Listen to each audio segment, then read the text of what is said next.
Everyone awake now? So the first step to overcoming fear of conflict and rejection is to unpack where the fear comes from. Why do we have fear of overcoming conflict and rejection? It often has deep roots in culture, upbringing, gender norms, and generational experiences. Fear of conflict is linked to safety, belonging, or past negative experiences. Fear of rejection is because we have a hardwired need for connection. Let's gently unpack some of the layers that may be influencing your fear. When I reflect, I think about the cultural values associated with my Filipino culture. For example, when it comes to shame and modesty, we're taught not to rock the boat or draw negative attention, which can lead to avoiding conflict at all costs. Harmony is prioritized over personal opinions and confrontation. Speaking up, especially if it challenges others, can feel like a violation of this value. Many Filipino families value obedience, respect for authority, elders, and self-sacrifice, especially for women. So as a daughter, you may have internalized the idea that being good meant being selfless, quiet, and agreeable, not assertive or confrontational. So working in the service industry for decades, I found my fear was rooted in a culture of people-pleasing, not to mention working in human resources. When you've been conditioned to earn love or approval through helpfulness, kindness, or emotional caretaking, the idea of being disliked or rejected can feel unbearable. Conflict then isn't just uncomfortable, it feels like a threat to your identity. In addition to cultural norms, there are many generational experiences that have fed my fear. For example, as a millennial, I've grown up with social media and the pressure to appear likable, polished, and nice. There's often a fear around being misunderstood, canceled, or rejected for having boundaries or strong opinions. Another common example could be if someone's parents or grandparents sacrificed everything to come to the United States. They might feel a burden of gratitude, like they shouldn't complain or create problems. They may have been told, be grateful for what you have, it's more than we ever had. I want you to take a moment to think of at least one of your own cultural norms.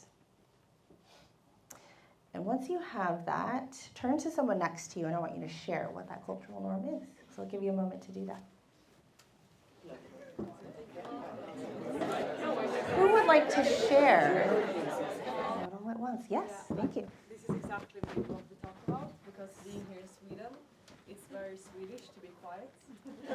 Thank you. That's a very good one. This is like, yeah, exactly what we talked about.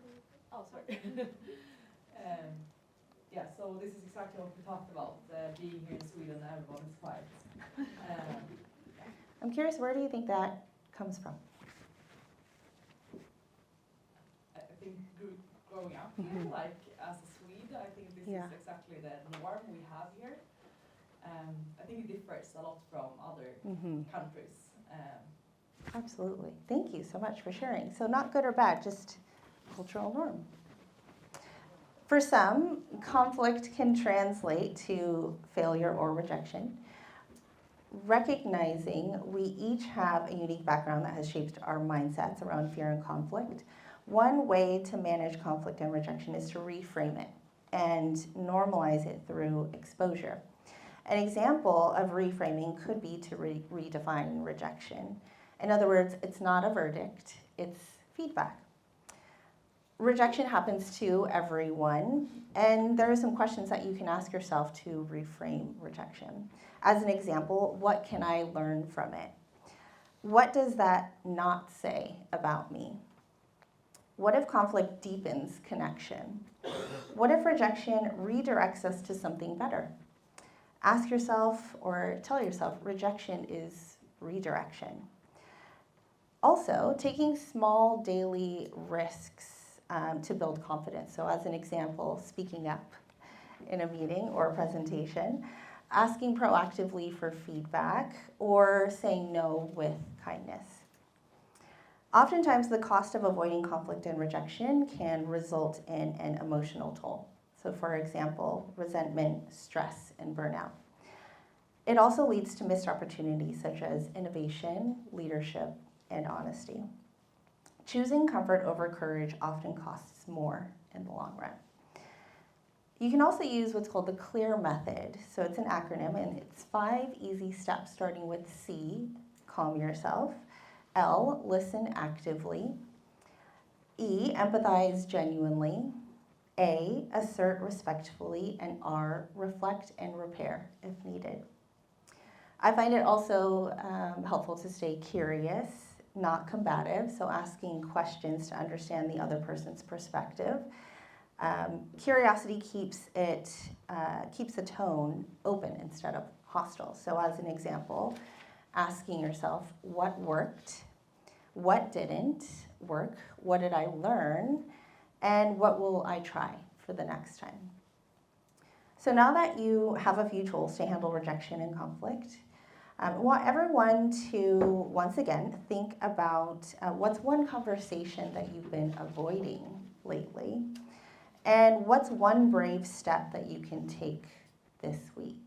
So think again to yourself, what's one conversation you've been avoiding, and what's one brave step that you can take this week?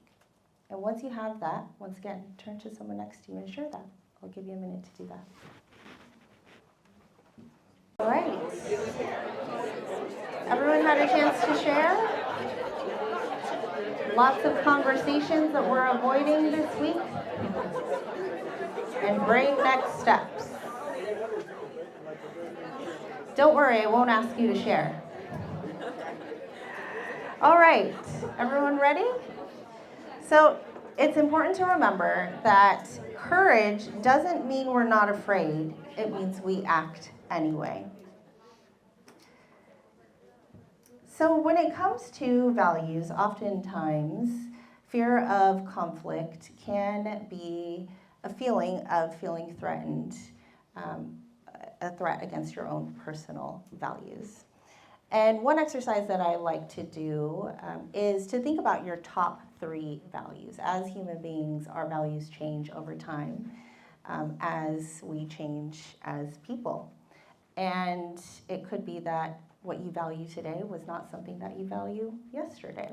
So let's do a quick values check. Think about your top 3 values. It could be that you value money. It could be that you value time. It could be that you value family, friends, intention, travel. So think about those 3 values. And don't worry, I won't ask you to share. Everyone have their 3 values? Excellent.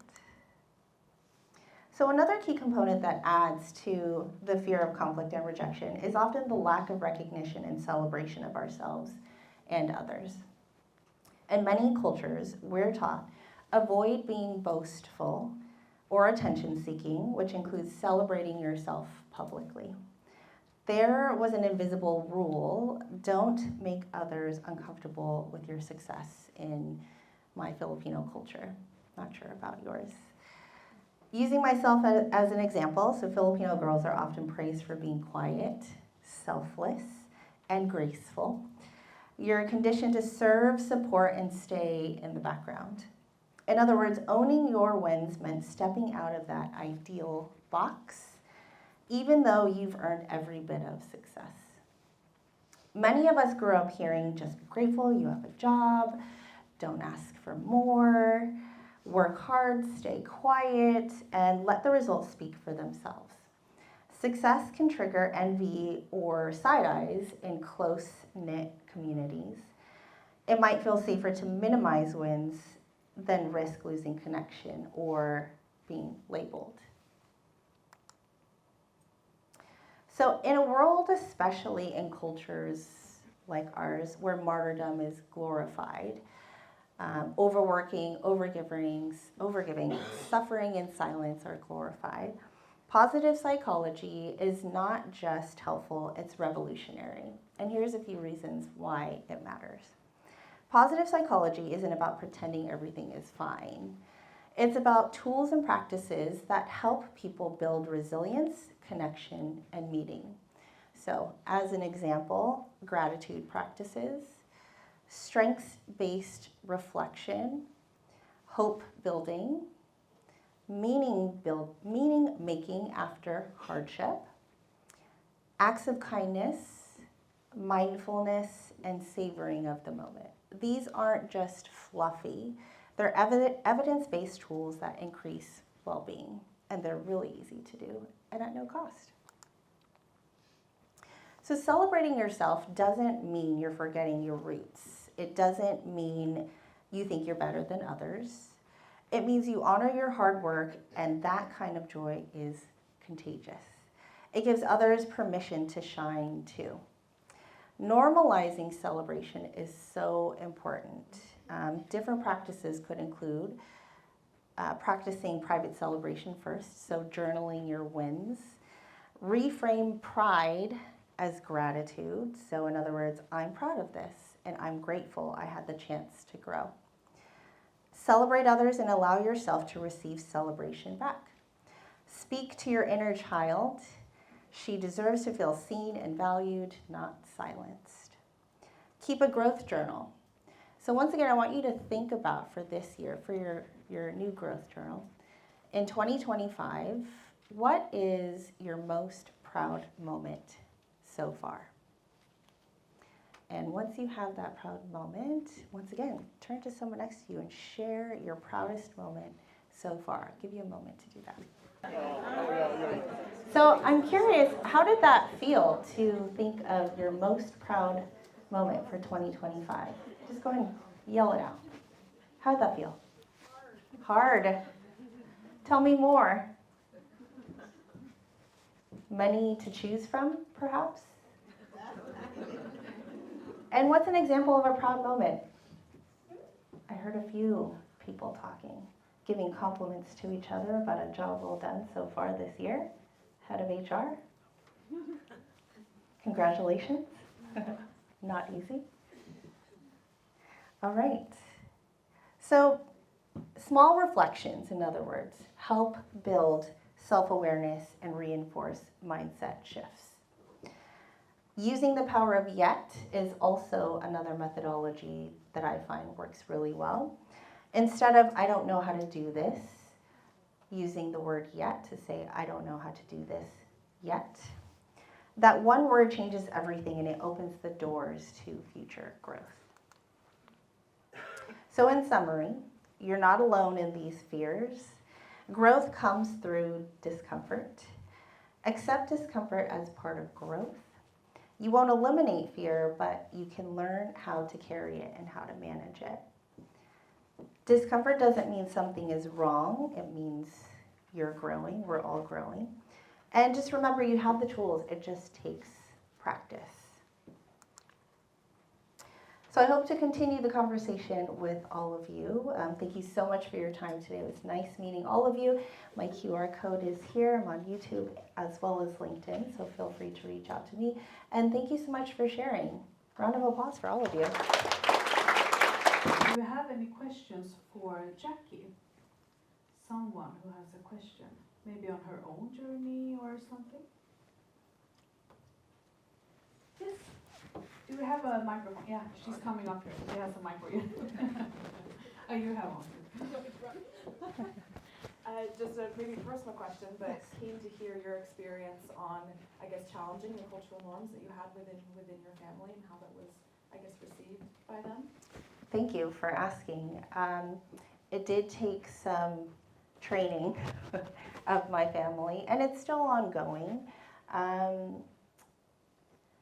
I think it also, just as I mentioned earlier in the presentation, it did take some unpacking, starting with, for me, my parents. And it really was helpful to lean into my curiosity. So as an adult, I processed many things about growing up in childhood.